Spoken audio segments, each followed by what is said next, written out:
आज शनिवार असल्याकारणाने मी राजाभाऊ यांच्यासोबत गेलो व राजाभाऊ यांनी मला तिळभांडाळेश्वर मंदिरापासून अगदीच पुढच्या लेनमध्ये असलेल्या महादेवाचे दर्शन घेण्यास सांगितले, जे पूर्वी मी कधीही घेतलेले नव्हते.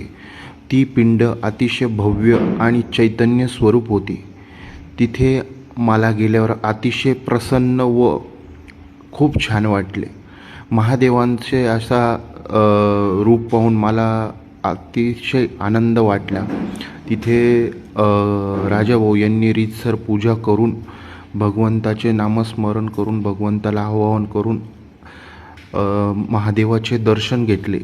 याप्रमाणे माझे मन प्रसन्न होऊन माझा शनिवार हा सार्थकी लागला व मला अतिशय चांगला माझा वीकेंड अतिशय चांगला गेला.